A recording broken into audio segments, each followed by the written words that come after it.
Olá, mundo! Bem-vindos ao Beer for Devs, o nosso bate-papo em clima de happy hour. Dá uma olhada no que vem aí. Sua base de dados ela não está sanitizada, se ela não é boa, a IA vai só te mostrar que aquilo tá uma bagunça. Então é o famoso garbage in, garbage out. Se o dado que você está entregando para a IA não tá bom, o seu projeto vai falhar. Foundation é justamente uma plataforma que une governança, dados, segurança, observabilidade, uma plataforma única que organiza toda essa comunicação com modelos de IA, dessa forma centralizada e escalável, provê como benefício aí do seu uso. Qual que é a grande diferença quando a gente trabalha com, desde a plataforma, com aculturamento, com essa entrega? A gente consegue, em cima dessa história do agente, poder trazer todo esse contexto, toda essa semântica sobre os dados, para que o agente entregue o valor no final do dia. Tá curioso? Então não sai daí, que a gente volta depois da vinheta.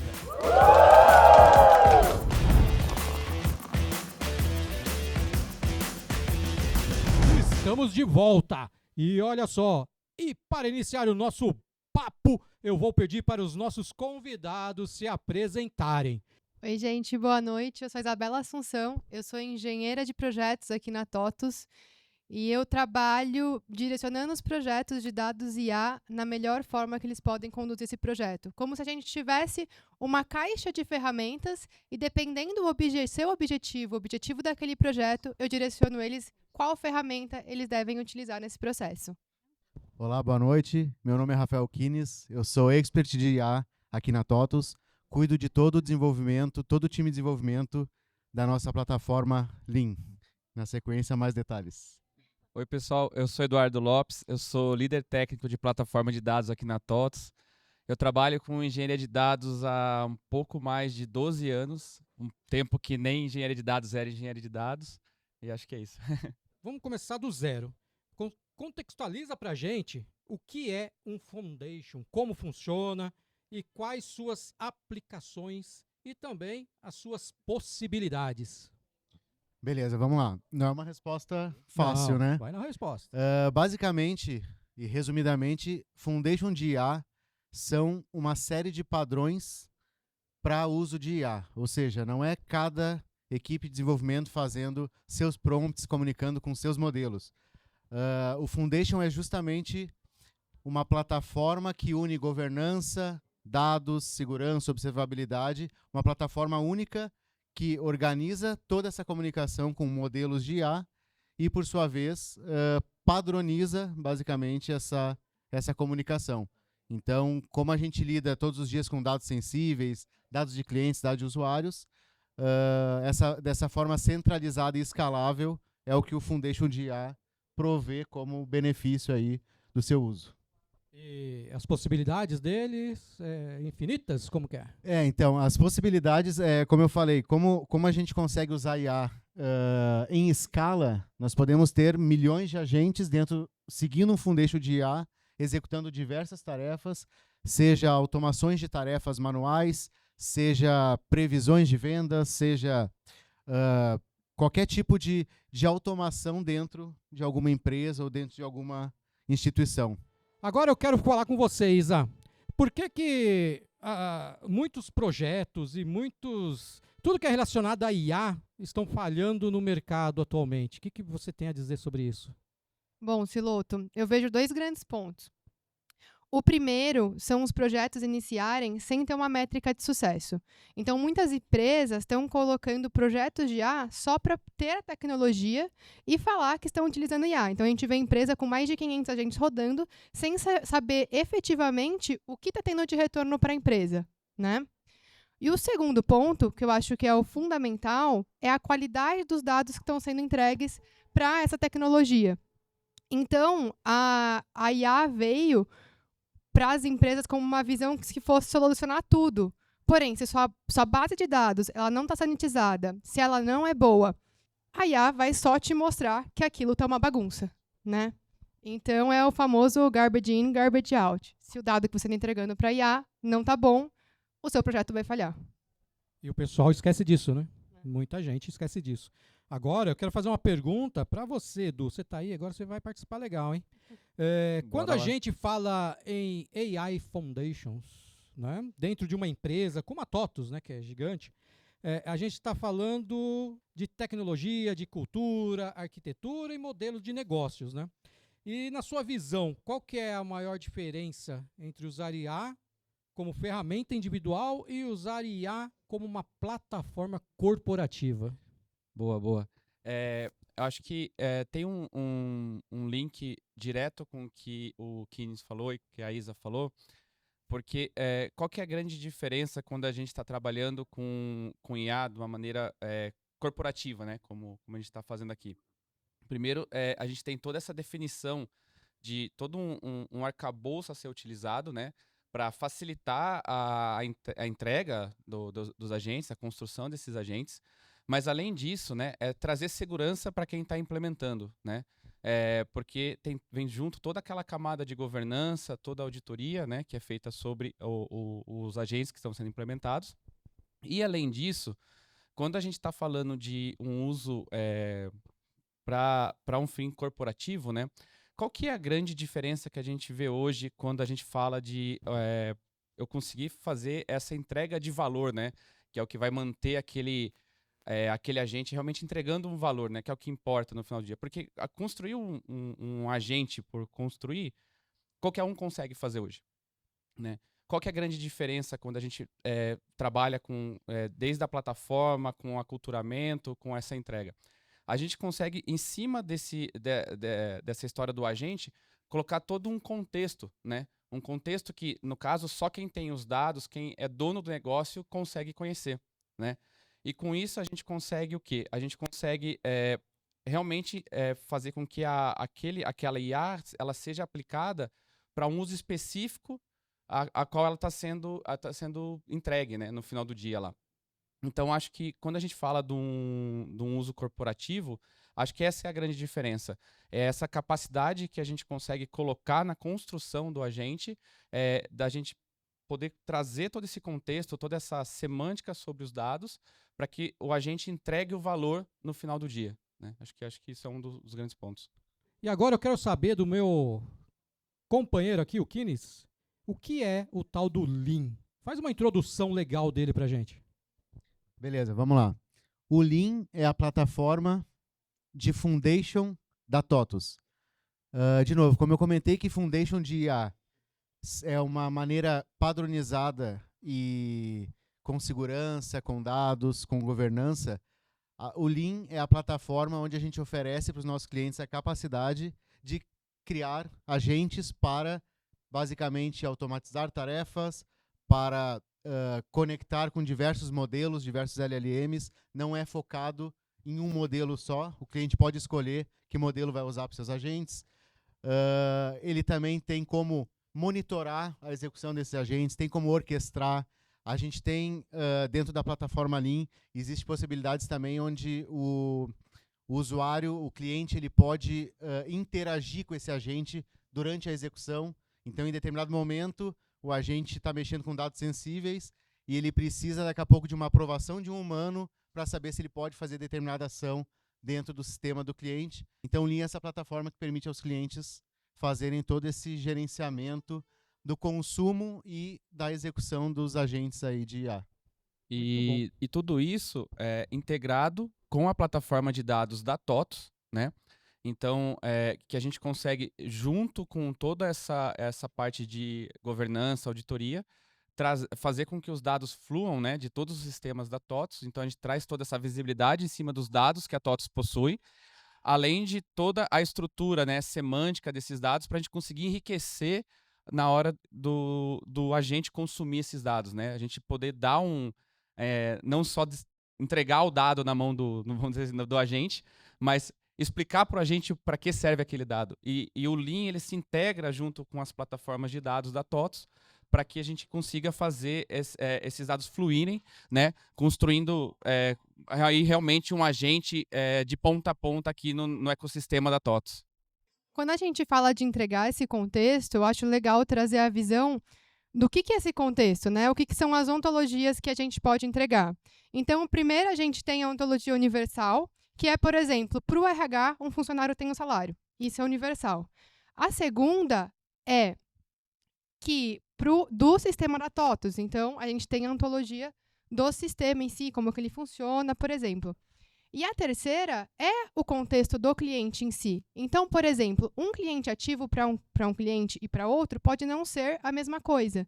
E quando a gente fala também dentro de um único cliente, um cliente ativo para o time de contratos pode não ser a mesma coisa que para o financeiro. Então, quando a gente fala desse contexto que o Edu trouxe, a gente está falando tanto do contexto do universo da TOTVS, quanto do contexto dentro do cliente. Muito bom. Então agora eu vou fugir um pouquinho também do roteiro. Eu queria saber se quem pode dar um case do Lean. Não precisa falar o cliente, mas um case que seja legal para o pessoal saber onde ele está sendo usado, por que está sendo usado. Acho que é bacana, né? Eu posso trazer um case, claro que eu não vou dizer o nome do cliente, mas enfim, não é um case complexo, porque um case complexo talvez confundiria um pouquinho, mas é um case que acontece em muitos clientes que fazem sentido para vários.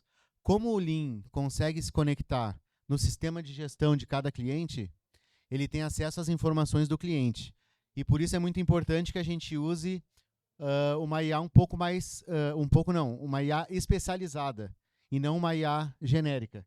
Quando a gente fala no ChatGPT para planejar uma viagem, por exemplo, o ChatGPT sabe de tudo um pouco, né? Ele sabe de tudo. Se tu perguntar para ele quem descobriu o Brasil, enfim.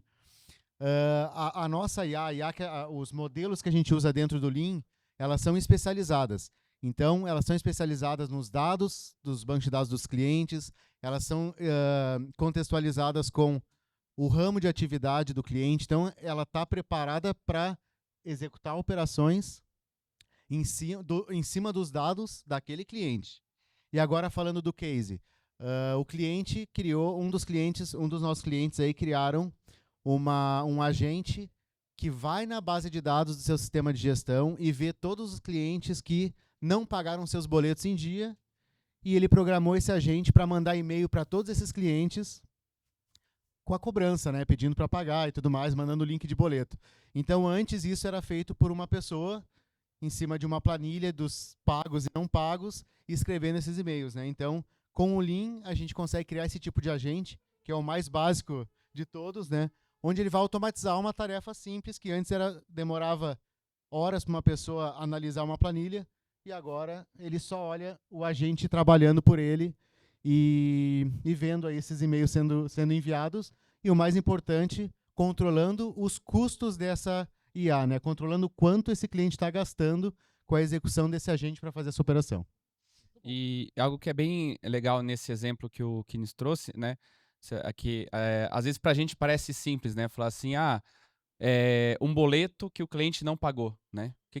Pra gente parece simples. Falar, o que é um boleto que o cliente não pagou? É simplesmente que não foi dado a baixa do pagamento lá. Quando a gente vai isso para um contexto de só fornecer o dado, né? O que a gente o que você está olhando lá? Você está olhando vamos supor, uma tabela numa entidade de boletos, que tem uma coluna lá, vamos supor, e com S alguma coisa lá. Pra gente, isso não, assim, faz um sentido porque a gente conhece o negócio, né?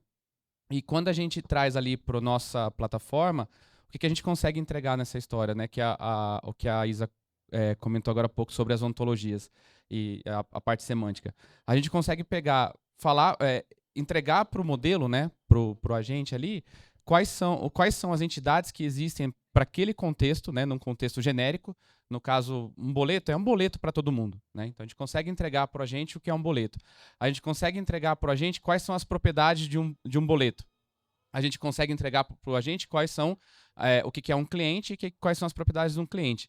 Só que aí a gente consegue colocar uma segunda camada, que daí já é porque a gente conhece o RP, a gente conhece como as coisas se relacionam, que é como essas duas entidades se relacionam, por exemplo. Que é uma segunda camada, né, dessa semântica desses dados.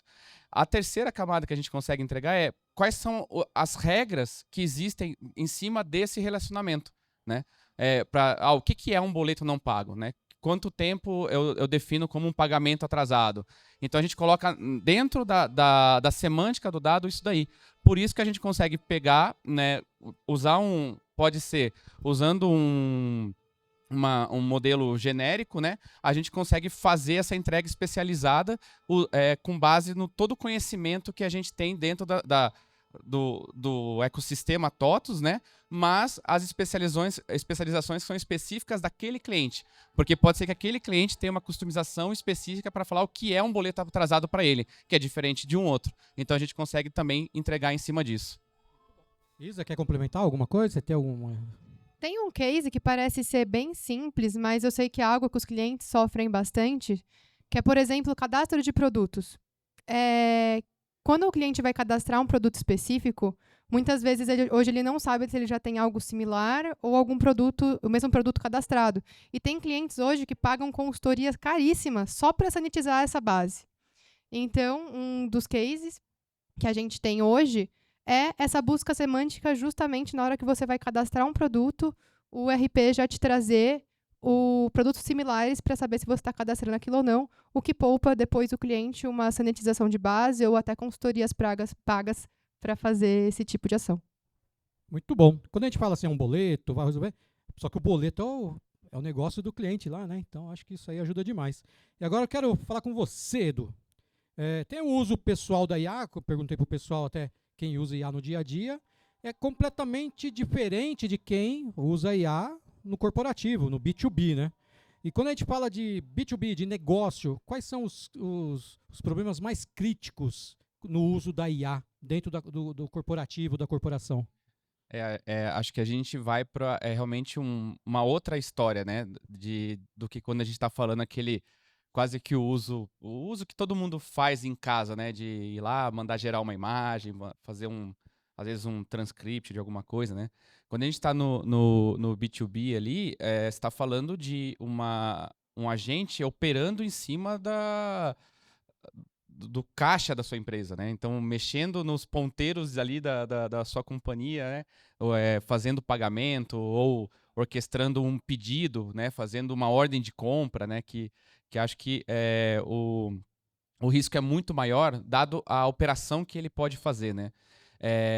E é justamente por conta desse risco aumentado que a gente tem, né? Quando a gente está trabalhando num B2B, que a gente precisa dessa construção, dessa foundation, né? Porque a gente precisa ter todo um processo de auditável em cima de qualquer operação que seja feita, né? De todo dado que é trafegado nessas operações, a gente precisa ter um histórico, né?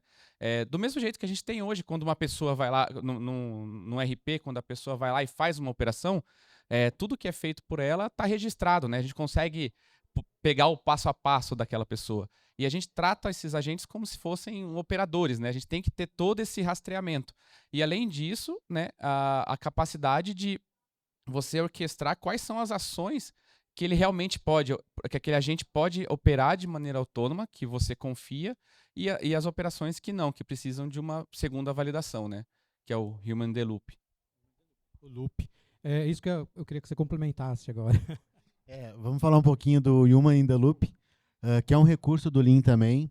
Basicamente, quando a gente monta um agente, cria um agente, e a gente entende que ele vai executar uma operação muito crítica no sistema, ou vai mexer com a folha de ponto, ou vai fazer ordem de compra, ou vai, sei lá, fazer uma transferência bancária para um fornecedor, enfim. Quando são operações um pouco mais críticas, né, esse recurso de Human in the Loop é justamente a gente poder falar para o agente, nesse ponto aqui, antes que tu faça qualquer operação, confirma comigo e me lista as operações que tu vai fazer. Então, durante a execução, o agente para e no nosso front-end o usuário entra uma notificação para o usuário e ele pode entender tudo que o agente vai fazer baseado em toda a análise que ele fez nos dados e o cliente, o usuário pode aprovar essa operação, pode rejeitar essa operação, ele pode também delegar para outra pessoa, daqui a pouco ele não pode tomar aquela decisão e tem que delegar para um segundo usuário, e ainda ele tem a possibilidade de escrever uma nova instrução do que esse agente tem que fazer. Então, assim, além da auditoria e de todo esse controle que a gente tem em cada operação que o agente faz dentro do sistema do cliente, a gente também tem essa opção para ações um pouco mais críticas, né, que vão mexer no core do cliente ali. A gente precisa de uma aprovação humana para garantir que a máquina está fazendo o que ela tem que fazer. Então, por isso que a gente fala, né, inteligência humana mais inteligência artificial. Os dois se complementam aí para ter um resultado mais eficiente, mais eficaz. Muito bom.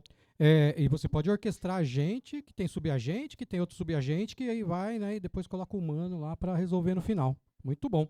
Isa, vamos para você agora. Eu tenho uma pergunta aqui que é bem legal, é que em software de gestão, então a gente está falando, né, de uma empresa como a TOTVS e outras empresas que estão atrás, ou que são clientes, e eu queria saber onde a IA gera mais valor. É na interface? É na automação? É na tomada de decisão? Na sua visão, onde que está o valor da IA? Na verdade, a IA traz valor nessas 3 frentes, mas quando a gente fala de tomada de decisão e automação, é que a gente tem o valor efetivo, né? Que daí a gente ganha tanto em tempo de processos, tanto tempo de análises, e é um pouco do que o Kines falou. Depois só vem a interface humana, aprova aquilo que a IA fez, e a gente ganha bastante tempo nesses processamentos. Muito bom. Agora é uma pergunta para os 3, mas eu quero começar com o Edu. Ô Edu, me fala, né, qual que é na visão, né, na sua visão, na visão de vocês, qual que é a vantagem real de uma IA especializada em domínio corporativo em comparação a um LLM genérico que tem por aí no mercado? Boa, acho que acho que é uma pergunta bem interessante, assim, né? Porque no final do dia, né, acho que a gente tem evoluído muito, né? Se você olhar as grandes LLMs, né, elas estão todas convergindo para a mesma efetividade, vamos dizer assim, né? E você hoje construir um agente, né, você colocar o seu modelo, construir todo o harness que tem em volta, né, que é toda a parte de infraestrutura que tem em volta, né, toda a arquitetura que tem em volta, isso qualquer um faz. Assim, de maneira bem simples, qualquer um consegue fazer, porque a tecnologia está lá, né? Qualquer um pode pegar a tecnologia e simplesmente montar esse quebra-cabeça e tá igual para todo mundo. O que faz a diferença no final do dia? É o contexto, né? É o que você entrega de contexto para todo esse agente. Um exemplo interessante assim, que a gente sempre vê você pode ter 2 médicos formados que tiveram as suas melhores formações, só que para um deles você entrega seu prontuário. Você sabe qual que vai te dar o melhor diagnóstico, né? Então o contexto é como se fosse esse prontuário que vai ser entregue para o agente, né? E aí é nessa hora que a gente vê quem faz a diferença, né? É quem consegue criar essa camada de contexto de uma maneira que tenha bastante valor embutido nele, o negócio, né, esteja dentro dele, né? E com isso conseguir realmente fazer a entrega do valor final, porque a tecnologia, né, em volta, né, que está em volta ali, existem várias companhias trabalhando, tudo, mas são sempre algo genérico e que vai ser sempre a mesma entrega, vamos dizer assim. E quando você consegue realmente trazer aquilo pro negócio específico, né, botar a especificidade do negócio, é que as coisas vão para um outro patamar, né? E isso tem se provado no último ano aí como sendo a maior diferencial nesses projetos que estão indo para frente, que estão dando certo, né? Eu acho que tem sido também a nossa aposta aqui, né? O quanto a gente tem investido, além de toda a arquitetura para a entrega, para a construção do agente, né? O quanto que a gente tem investido para contexto, né? Para construção de contexto, um contexto que tenha toda a semântica necessária, a lógica necessária, o regramento necessário, seja a nível genérico, seja a nível das plataformas que estão sendo operadas, ou do cliente lá, a unidade do cliente que tá usando aquele agente.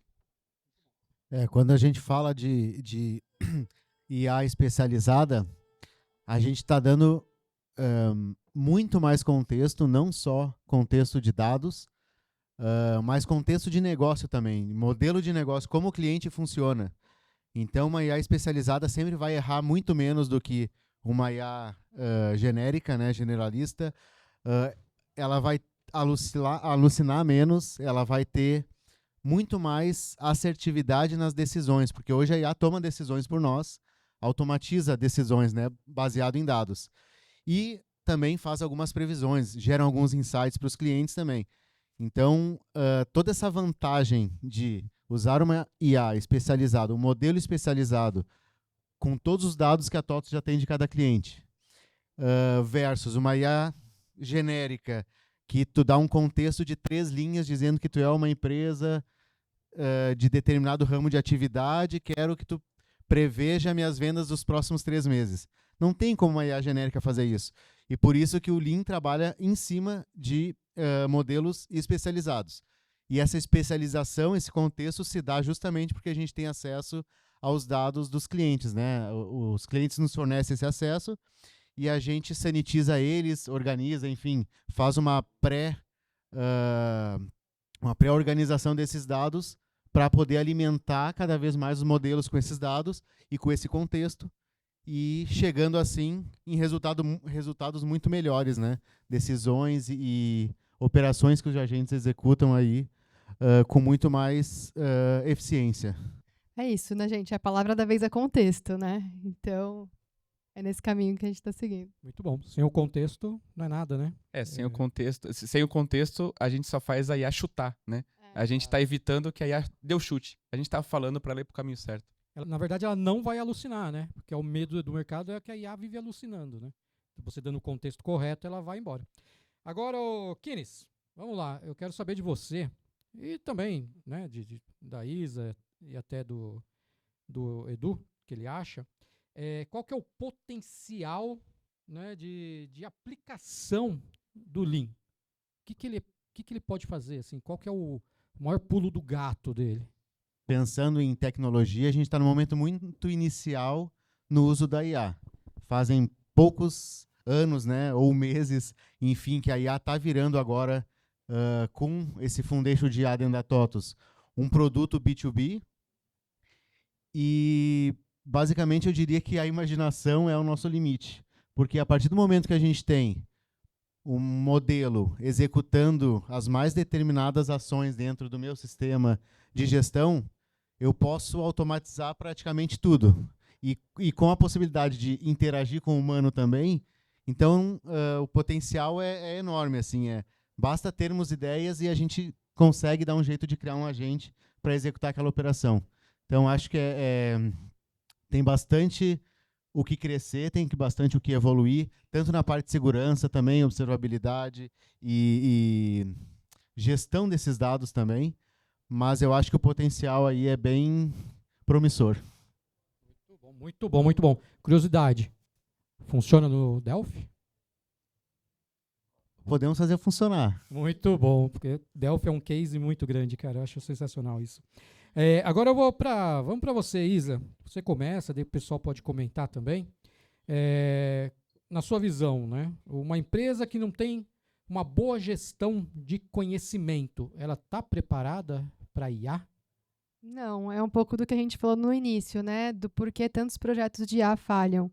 Se ela não tem uma boa gestão de conhecimento, não tem qualidade nos dados, não tem o contexto para entregar para a IA, esse projeto está direcionado à falha, né? Então, antes de ir para um projeto de IA, a empresa tem que focar nos seus dados, no que ele vai entregar para a IA, porque senão a IA só vai mostrar o caos que ela tem dentro de casa.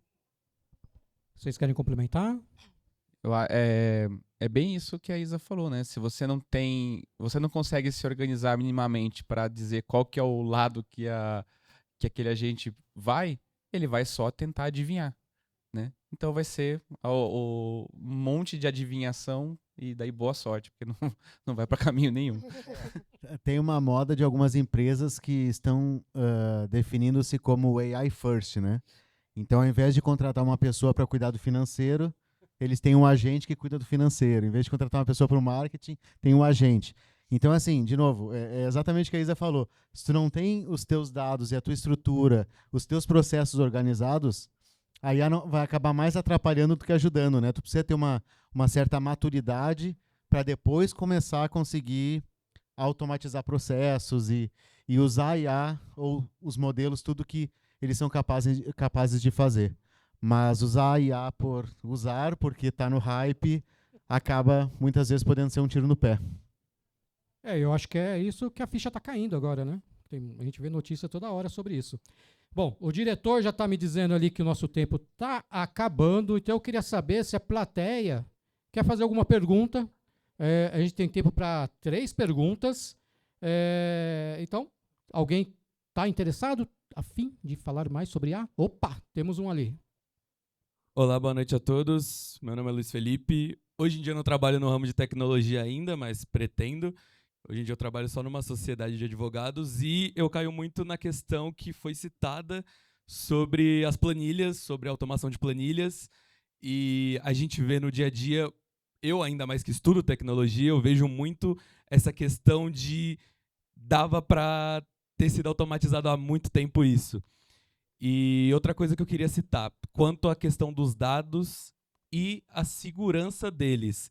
A partir de quanto tempo o Lean vai passar a ser confiável 100%, claro, passando depois de toda a auditoria e a segurança dos dados? Eu acho que eu posso começar a responder, daí o Kines complementa. Sobre o Lean ser confiável e o acesso dos dados, quando ele vai começar a ser confiável, ele já é, desde a concepção. Acho que esse é o principal. Porque o Lean ele não nasceu simplesmente de uma POC, de um teste, alguma coisa assim. Ele já nasceu se integrando, conectando com as plataformas de dados da TOTVS. Tá? Então, toda essa parte de segurança, né, de governança em cima dos dados, né, isso já existe. Isso já existe. Por isso que a gente consegue hoje fazer as entregas que a gente faz para as IAs usando o Lean. Tá? Porque a gente vem de um processo de anos de organização desses dados nessas plataformas de uma maneira que a gente tenha confiança nesses dados, que a gente mantenha essa organização, né, dos dados, toda a auditoria em cima, a governança. Então, de novo, né, jogando de volta aqui, se você hoje não consegue ter uma organização dos seus dados, uma boa confiança naqueles dados e uma boa governança dos dados que você já tem hoje, independente de IA, você já tem um problema, bem sério. Então, a hora que você colocar o agente ali em cima, só vai aumentar. Esse problema vai ser aumentado. Então, o processo começa bem antes. Começa com, primeiro, você tem que ter uma boa organização dos seus dados, independente da IA. Porque da IA ela só vai ampliar as coisas que você tem lá dentro. Tá? Então, acho que isso é um ponto que a gente fez bem acertado do jeito que a gente construiu o Lean. O Lean ele não tem essa responsabilidade em cima da gestão dos dados. Quem faz a gestão dos dados são as plataformas de dados, que já vem há anos sendo construída aqui na companhia. Tá? O Lean faz essa interface final com o agente. O Lean, na verdade, sendo essa plataforma de criação de agentes, ele não vai acessar o dado diretamente.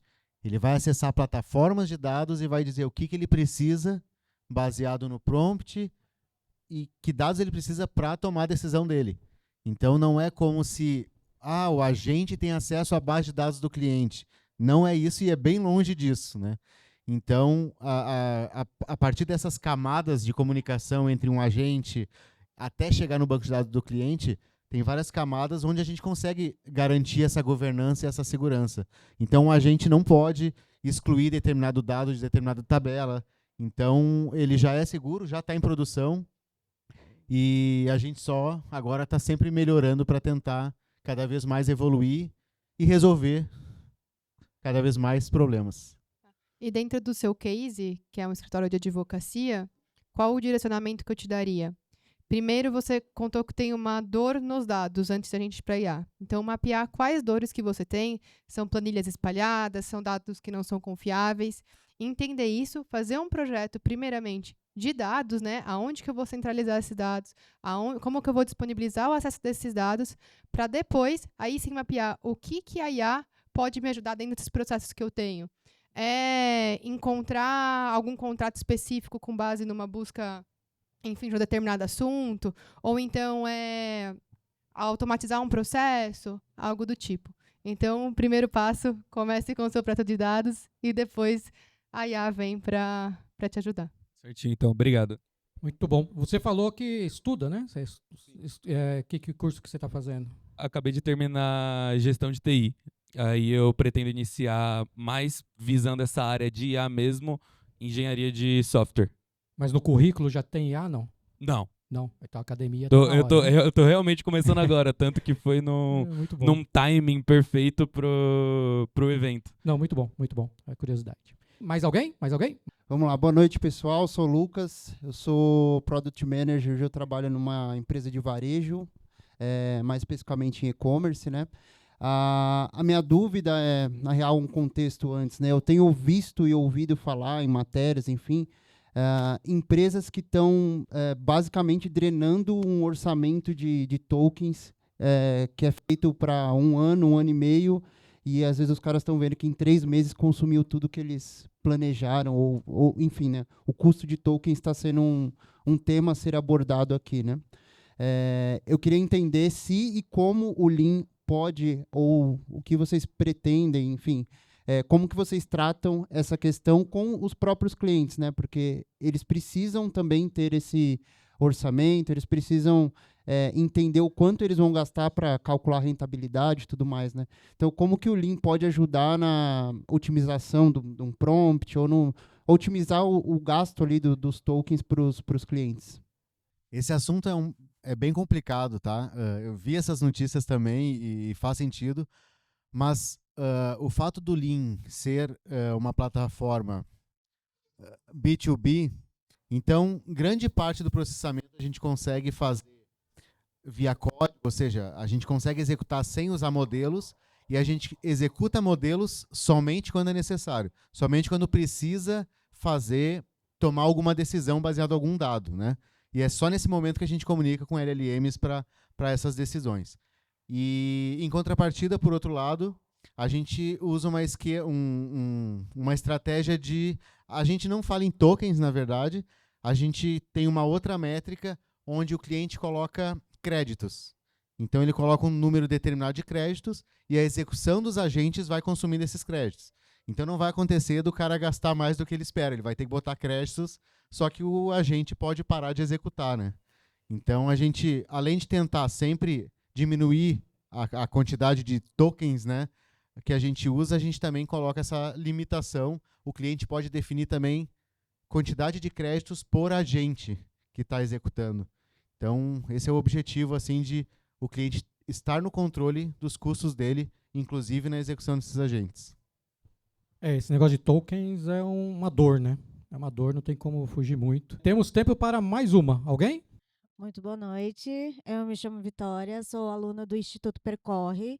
Eu faço análise de dados com inteligência artificial e ESG. Então, a minha pergunta ela vai focada na área de ESG. Eu queria saber como que o Lean ele está preocupado com a relação da sustentabilidade, porque nós sabemos que a inteligência artificial ela tem esse apoio ela tem esse apoio tecnológico para eficiência e eficácia dos processos, porém sabemos também do impacto social em relação ao uso da inteligência artificial. Então, puxando um pouco o que foi dito, eu gostaria de trazer em relação a como que o Lean está preocupado em relação à sustentabilidade e os impactos sociais, ambientais e governamentais em relação ao uso da tecnologia aplicada no cotidiano corporativo. Acho que é um assunto bem quente, né? Acho que vamos, né? Essa pergunta tem várias camadas aí. Vamos começar a fatiar. Quando a gente fala até sobre impacto, né? Vamos começar pelo impacto ambiental, né? Que acho que tem uma relação forte com a história do consumo de tokens, né? Eu não sei se é por bem ou por mal, mas acho que a gente tem uma coisa diferente quando a gente está no Brasil, que tudo aqui é vezes 5, né? E tudo que é vezes 5 é caro. É bem caro, né? Então, a gente é forçado no dia a dia a ser bem mais criativo, né, na inovação do que os nossos amigos que estão no outro hemisfério, né?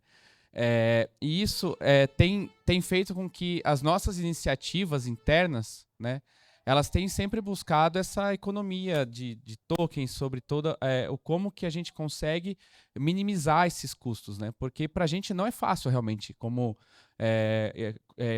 pagando em dólar, não é fácil a gente sustentar um produto, né? Nos valores que a gente sabe que tem hoje. Que nem o caso que o nosso amigo trouxe aqui, você pega empresas americanas que em 3 meses gastaram um orçamento de 1 ano. A gente não tem nem essa condição dentro das áreas de orçamento de ter um gasto tão absurdo assim. Então a gente tem uma preocupação que ao tempo todo corre dentro do nosso dia a dia, seja com uso de IAs para desenvolvimento, seja na construção dos agentes, o quanto que a gente consegue ser criativo para minimizar esse consumo, né? Então acho que a nossa realidade, né, acaba colocando a gente numa posição que a gente é obrigado a ser mais criativo, né, para esse consumo ser reduzido. E sobre os impactos, né, sociais, né, a gente falando sobre, principalmente, a gente está falando muito de automatização de processos, de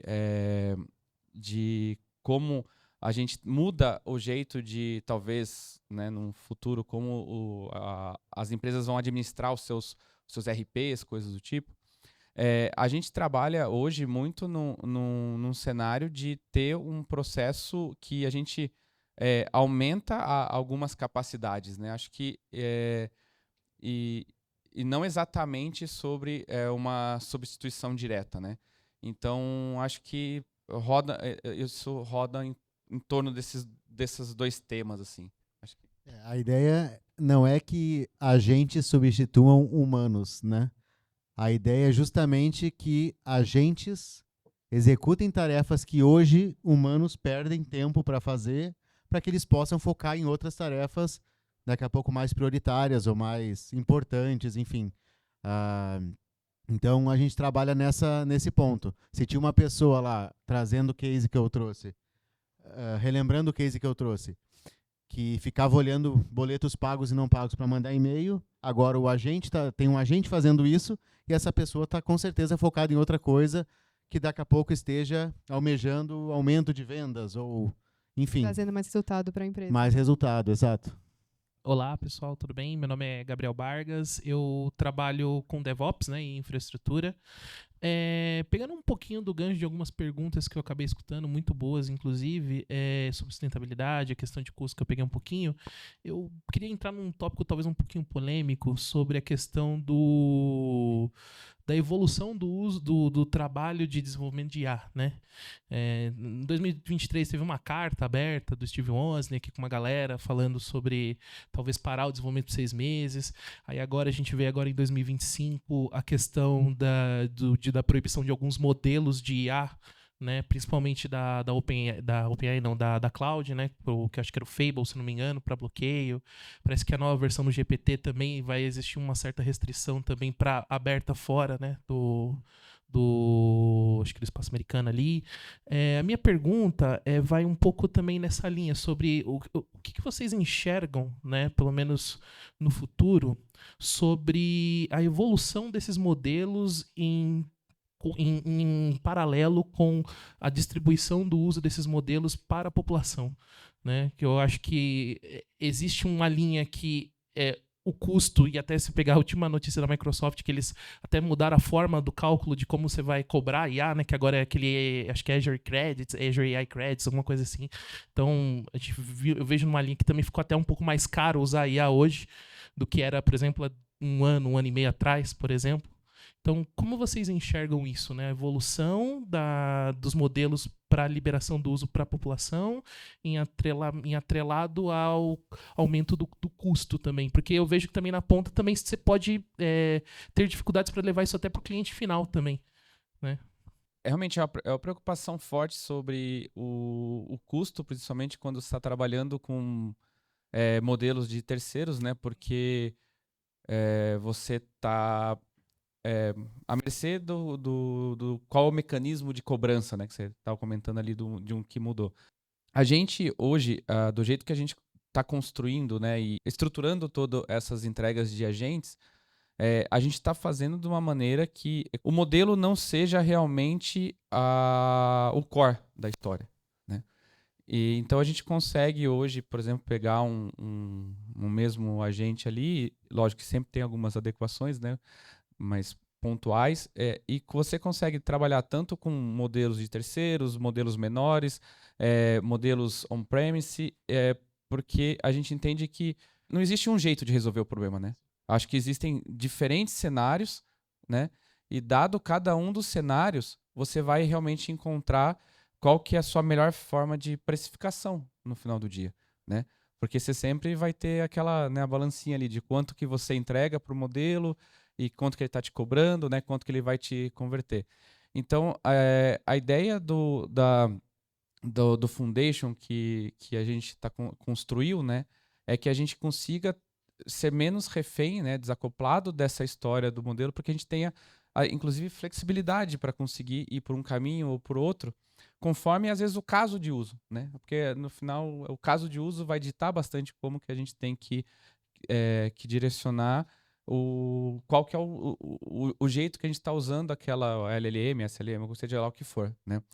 Então, meio que respondendo sem responder, eu acho que é um pouco disso, né? O que a gente consegue ter hoje como segurança é não ter a dependência, né? Acho que isso que é um dos grandes desafios, né, para quem está construindo os seus agentes, construindo suas automações, né, para DevOps, seja lá ou para outro fim, é o quanto que você consegue ficar desacoplado, né, para você ter flexibilidade. Porque do mesmo jeito que teve modelos que aumentaram o custo, tem gráficos de custo que o valor per token de alguns modelos acabam caindo, mas você acaba consumindo mais token, né? Então, acho que tem sempre essa lógica aí. Então, acho que a minha resposta fica nessa não resposta, né? Cara, se eu fosse falar para você, tenta desacoplar. Não é fácil? Não é fácil. Né? Mas acho que é uma coisa que é o que está dando a segurança para a gente nas construções que a gente está fazendo. Na nossa plataforma e, no geral, no Foundation de IA, o LLM é só uma perna do processo inteiro, né? Ou seja, tem muito mais desenvolvimentos e processos envolvidos até chegar na comunicação com o modelo em si, né? E falando de modelo, a gente tem opções de modelos em diversos provedores, digamos assim, né? Então, o mesmo modelo, eu posso acessar ele em mais de um, posso consumir da Azure, posso consumir do Oracle, enfim, o mesmo modelo. E eu também, além de ter esse balanceamento para conseguir controlar tokens, controlar rate limit de cada provedor, eu ainda posso usar como fallback, né? Então, se um determinado provedor falhou, eu posso consumir o outro. Então, mas o que eu quero dizer é que, como é só uma perna e a gente não está acoplado, ou nenhum Foundation de IA deveria estar acoplado a um modelo específico, é questão de tirar um fio da tomada e conectar outro, né? Ou seja, despluga um e pluga outro. Esse começou a ficar caro, esse aqui está barato e atende, conecta aqui. Nenhum deles atende, vamos subir uma LLM local especializada que atende muito bem. Então, a plataforma tem que ter essa liberdade de poder plugar e desplugar de provedores de LLMs, seja on-prem, seja local ou não, né? Muito bom. Só para você ter uma ideia, eu investi naquele pequeno computador daquela pequena empresa. Foi um bom dinheiro. Eu tenho o LM Studio rodando lá com o Gemma, ou com o Llama, ou com o DeepSeek da vida. E ele está rodando um agente que controla algumas coisas dentro do meu home office lá, né? E eu não gasto nada. A não ser energia. Gasto bastante energia. Gasto bastante processamento, mas tá me dando conta. Mas eu tive que investir, né? Tem um Home Assistant lá? Não? Tenho. E tá conectado com a Alexa também, tá tudo... quando o Brasil faz gol, ele solta umas bandeirinhas lá, muito legal. Muito bom, muito bom. Porque é um ponto interessante, né? Você falou, eu tenho lá o minha LM, você pode ter também, mas você sempre vai ter um custo, né? Você vai ter que ter a sua infra, você vai ter que orquestrar aquela infra, o quanto que vai ter que funcionar, então o quanto que você muda o lugar que você vai gastar dinheiro, né? Exatamente. Até onde você quer ir. Porque para comprar, né, foi, sei lá, 6K. Então, já a entrada já é pesada, né? Acho que a gente tem tempo para mais uma. Alguém? Boa noite novamente. Então, eu fiquei um pouco em dúvida quanto às questões de automação. Porque o Lean, ele tem uma automação ligada a ele vai ser ligado a alguma automação, como, no caso, alguma plataforma de automação, né? Como o N8N, no caso. Bom o exemplo do N8N. Ele faz um papel parecido com o N8N, ou seja, ele não é uma IA da TOTUS, mas ele é uma plataforma de criação de agentes, ou seja, ele não tem agentes lá. O desenvolvedor do time do RP é o cara certo para entrar no Lean e dizer assim, ó, agora eu quero criar um agente que acesse, eu vou dar um exemplo qualquer, acesse meu RP e faça o fechamento do caixa todo dia às 18 horas. Tá, mas o que é o fechamento do caixa, né? Como que esse agente vai saber? Ele não vai saber o que é, mas ele vai saber quais tools do MCP, do RP chamar e dizer assim, ó, me dá as vendas de hoje. E aí ele vai armazenando essa informação. Aí ele comunica de novo com esse MCP e pede mais. Ele vai pedir todas as informações necessárias. Então, de novo, o Lean, ele é uma plataforma de criação de agentes. Ele não sabe com quem que ele está falando, nem com quem ele vai falar. Tu precisa configurar, ó, eu quero que ele conecte nesse meu RP, eu quero que o agente faça isso, eu quero que ele execute todo dia às 8 horas da manhã. Então, ele é uma plataforma para a criação. Ele sozinho não faz nada. Perfeito, então, obrigado. Bom, pessoal, estamos chegando ao fim de mais um Beer for Devs. Eu quero agradecer aos participantes. Vocês trouxeram um conteúdo muito rico, eu acho que todo mundo gostou. Quero agradecer também a plateia linda que está aqui. E você, aproveitando, você que está aí do outro lado no YouTube, já clica no like, compartilha e também assina o canal, porque sempre tem novidade. E já fica ligado, porque logo mais ou logo menos a gente tem outro Happy Hour.